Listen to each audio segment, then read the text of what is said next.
Meus queridos amigos, não queria deixar de me associar às celebrações dos 500 anos do nascimento de Luís Vaz de Camões, esse poeta extraordinário, não só português, mas a nível mundial, que infelizmente tantos jovens desprezam e desconhecem. Vou ler-vos um capítulo do meu romance Dom Sebastião e o Vidente, em que ele é a personagem principal, quando regressa de Moçambique para Lisboa e encontra a capital devastada pela peste. Quando a nau Santa Fé surgiu no porto de Cascais, tanto os tripulantes como os passageiros sentiram medo nos gestos das gentes que se afamavam nos cais ou faziam serviço nos botes que iam e vinham entre os molhos e os navios fundeados no largo a transportar mercadorias e viajantes. Que se passa? Perguntou Luís Vaz de Camões aos amigos que encontrou na coberta, debruçados na amurada, a falar com os tripulantes de uma barcaça. Trazia ainda no rosto marcado pela dor da inesperada morte do poeta Heitor da Silveira, seu grande amigo e companheiro de viagem, cujo coração não resistira à emoção de avistar a pátria. É a peste grande, pesar do diabo, respondeu-lhe Diogo Couto, o cronista com uma ruga de profunda preocupação a vincar-lhe a testa. Matou mais de metade da população de Lisboa. Duarte de Abreu acrescenta-lhe. E dizem-nos aqueles dois que é um perigo entrarmos na cidade, pois a pestilência ainda causa mortes. Na zina do fervor ceifou por dia 500 e 600 pessoas. Deixou de haver sítio e gente para enterrar os mortos. Mau pecado! Assim tão cedo não poderei imprimir os meus Lusíadas! Exclamou com profunda mágoa, fazendo sorrir os companheiros, apesar da gravidade da catástrofe. Ao regressarem da Índia, haviam encontrado o poeta Camões em Moçambique, em ânsias de volver a Portugal, tendo como único património o manuscrito da sua espantosa epopeia. Na falta de comida, alimentava a esperança de haver impressa em papel e dedicá-lo ao jovem rei, sonhador de grandes feitos, que talvez recompensasse o seu autor por uma obra que iria engrandecê-lo, como ousava lembrar-lhe no final do poema. Este receberá, plácido e brando no seu regaço, o canto que molhado vem do naufrágio triste e miserando, dos procelosos baixos escapado, das forras, dos perigos grandes, quando será o injusto mando executado naquele cuja lira sonorosa será mais afamada que ditosa. Afligidos pelo seu sofrimento, haviam-lhe pagado as dívidas, a passagem e o fato para regressar a Lisboa, onde os esperavam a desolação e a morte. Por isso não era de admirar que o seu primeiro pensamento fosse para os Lusíadas, único tesouro, salvo a duras penas, durante um naufrágio em que perdera todos os seus bens, incluindo a formosa escrava que lhe adoçava o desterro. O desastre valera-lhe uma acusação de fraude com dinheiro dos órfãos, pela qual teria de responder na justiça. Terás de quedar em Lisboa, apesar da peste, enquanto esperas pelo julgamento, lembrou Couto preocupado.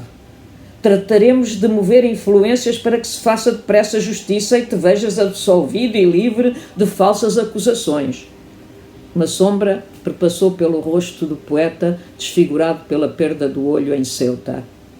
A troco de descansos que esperava, das capelas de louro que me honrassem, trabalhos nunca ousados me inventaram, com que em todo o estado me deitaram.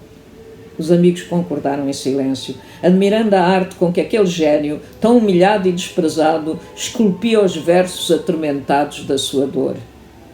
Diogo de Couto despediu-se e partiu para Almeirim, a fim de solicitar a El Rei licença para a nau entrar no Tejo e nos portos de Lisboa encerrados por causa da peste. Recebida a autorização real, o navio lançou-se âncora ao largo no cais da Ribeira e os passageiros embarcaram nos escaleres que os levaram para a terra. Sem o buliçoso fervilhar dos matelotes, estivadores e mariolas, Luís Vaz teve dificuldade em reconhecer nos desolados molhos o porto da capital portuguesa, centro de um riquíssimo comércio e destino final de inúmeros navios da Europa, da carreira da Índia ou das terras de Vera Cruz, comumente designadas por Brasil. Para onde ides agora? Perguntou-lhe Luís da Veiga. Tendes pousada? Irei para a casa da minha mãe Ana de Sá. Acautelai-vos, Luís, falou António Serrão, sabendo que nada fazia recuar o poeta nem mesmo medo da morte. Tratei de vos resguardar dos maus ares dessa peste. Lembrai-vos dos Lusíadas. Seguido pelo fiel escravo Jau que lhe transportava um modesto fato, Camões dirigiu-se para a sua antiga casa, na calçada de Santana, atravessando a zona da Ribeira, outrora enxameada de gente, com os seus mercados, as tavernas e hospedarias, as tendas de mal cozinhado, onde comera tantas vezes antes da sua partida para a Índia, agora deserta e sem vida. Nas estreitas ruas e vielas, os prédios silenciosos, sem vizinhas à janela, nem roupas penduradas nas cordas, pareciam ameaçar os raros viandantes com as terríficas cruzes brancas pintadas nas portas, indiciadoras da passagem mortífera do quarto cavaleiro do Apocalipse. Um físico, precedido de 2 ajudantes empunhando archotes acesos, meteu-se num beco para dar passagem a Camões e poupá-lo ao perigo de contágio, pois a peste manifestava-se agora por outros sintomas mais perigosos do que os bubões, atacando os pulmões e o sangue, propagando-se com a velocidade de um raio.